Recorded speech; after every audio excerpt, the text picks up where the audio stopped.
Alhamdulillah, Masya Allah, Tabarakallah. Kita terus Allah pilih untuk bersama dalam majlis yang mulia ini. Masya Allah, Tabarakallah. Kelebihan yang Allah berikan kepada manusia itu adalah merupakan amanah dan tanggungjawab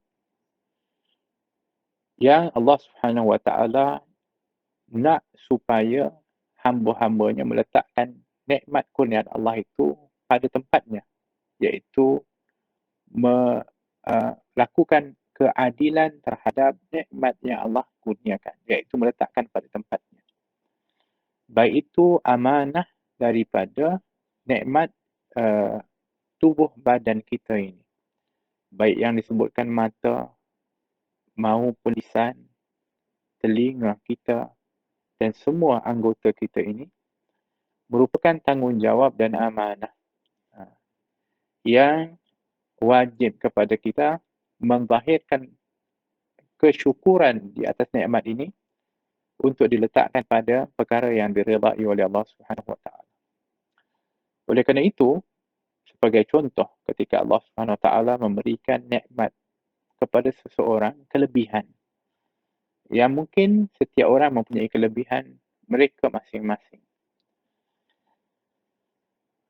Di antaranya seperti kelebihan yang diberikan kepada seseorang dengan suara yang merdu.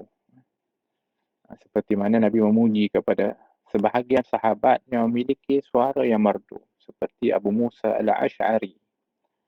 Disebutkan, kamu membaca Al-Quran, indahnya suara seperti mismar, iaitu seruling dari serulingnya Nabi Daud AS.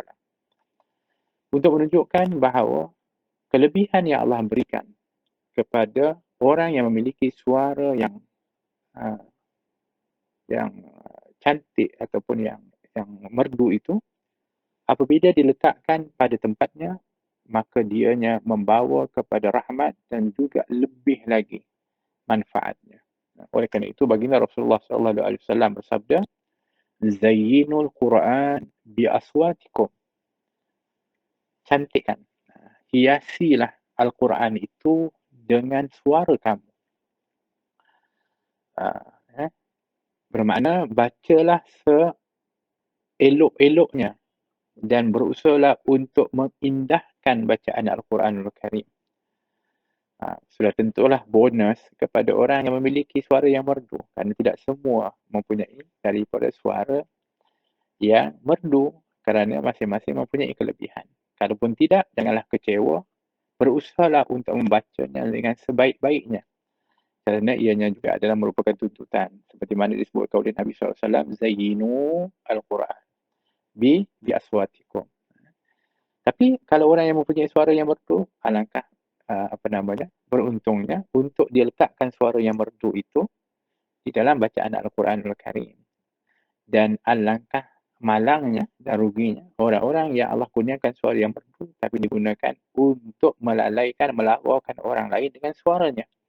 Apatah lagi dengan cara dianya berbuat sesuatu yang mendatangkan dosa kepada orang lain. Maka ini sebagai contoh untuk kita kiaskan kepada kelebihan-kelebihan yang lain yang dikurniakan oleh Allah Subhanahu Wa Taala kepada kita. Seperti contoh orang-orang yang dah pencen, ada kelebihan masanya, maka gunakan masa untuk bersama dalam majlis-majlis khair, majlis-majlis yang baik. Itu kelebihan yang tak diperoleh kepada orang-orang yang belum pencen, tapi digunakan untuk berada di tempat yang baik. Tapi alangkah malangnya kalau sekiranya orang yang memiliki waktu tetapi digunakan waktu itu untuk melakukan perkara yang lara dan melalaikan, apatah lagi bermaksiat kepada Allah Subhanahu Wa Taala. Masya Allah. Sekian kelebihan yang kita miliki. Kemana yang telah pun kita letakkan akan kelebihan yang diberikan oleh Allah Subhanahu Wa Taala. Oleh kerana itu, hendaklah kita berusaha dalam apa yang mempunyai kita ada kelebihan, maka letakkan dia di jalannya Allah Subhanahu Wa Taala. Dan semua itu telah pun dipandukan oleh Nabi kita Muhammad SAW. Ada orang yang memiliki harta yang banyak, maka gunakanlah kesempatan dengan harta yang banyak itu, nikmat yang diberikan oleh Allah, untuk infak, untuk membantu kepada orang yang memerlukan, memberi manfaat kepada orang lain. Subhanallah, tabarakallah. Oleh kerana itu tidak heranlah sebahagian sahabat yang miskin dan fakir mengadu kepada baginda Rasulullah SAW. Kerana mereka jealous, nak buat macam mana? Tapi jealous ini jealous bukan untuk menjatuhkan, tetapi adalah kerana mereka nak mendapatkan kelebihan seperti mana orang yang mendapatkan kelebihan mengadu kepada Rasulullah. Mereka ni orang-orang kaya untung. Mereka ni kami solat, mereka solat. Kami berjamaah di belakang kamu, mereka berjamaah di belakang kamu. Orang-orang kaya pun tak sibuk dengan harta mereka. Jamaah juga di belakang Rasulullah, itu para sahabat. Ketika mana berzikir, mereka berzikir. Ya Rasulullah, ketika mana berjihad, mereka pun berpeluang juga untuk berjihad. Fisabilillah, semua amal kebaikan yang kami buat, mereka buat. Tapi kami tak dapat buat apa yang mereka buat. Apa kata baginda Rasulullah? Mereka mempunyai kelebihan harta. Jadi apa yang mereka buat? Mereka infakkan harta, sedekah, tolong orang yang memerlukan. Kami tak dapat buat seperti itu, wahai Rasulullah. Alangkah ruginya kami dan ketinggalan kami daripada mereka. Yang namanya Rasulullah itu kan pengasih, Masya Allah. Nabi SAW kata beginilah. Aku nak beri kepada kamu satu amalan yang kalau kamu buat, kamu akan dapat ganjaran sama seperti sedekah mereka itu. Apa dia? Iaitu jangan lupa setiap lepas solat, kamu bacalah subhanallah 33 kali, alhamdulillah 33 kali, Allahu Akbar 33 kali, dan riwayat 34 kali. Maka kamu akan dapat ganjaran seperti bersedekah. Oh, happy ketika itu orang-orang miskin, fakir. Setiap lepas solat, setelah zikir, mereka zikir yang tu.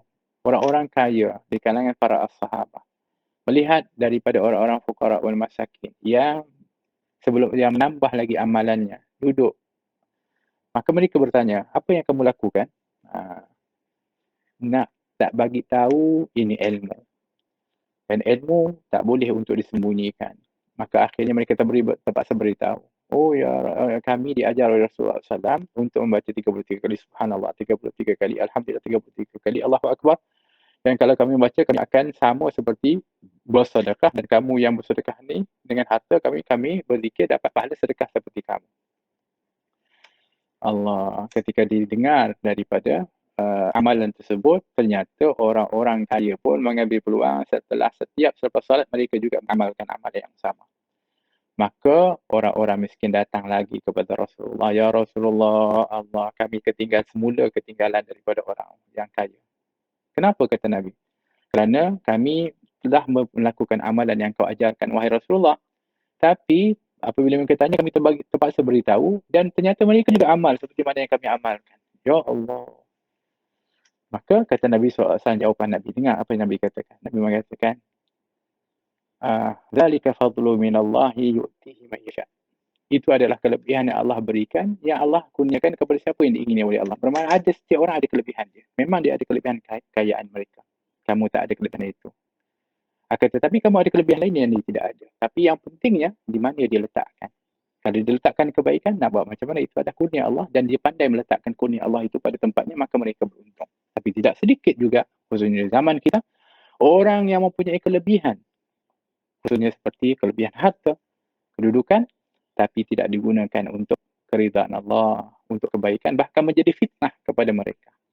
Oleh kerana itu, kelebihan ini adalah kitalah yang meletakkan di mana. Maka Alhamdulillah di petang ini, ketika mana kita ada kelebihan untuk kita dengan waktu yang kosong, dengan kesihatan yang diberikan oleh Allah, kelebihan daripada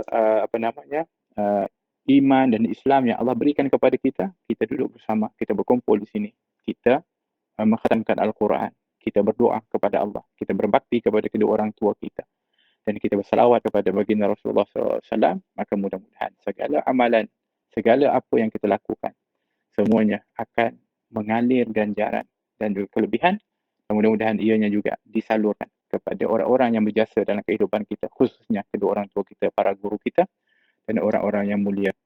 Amin. Allahumma amin.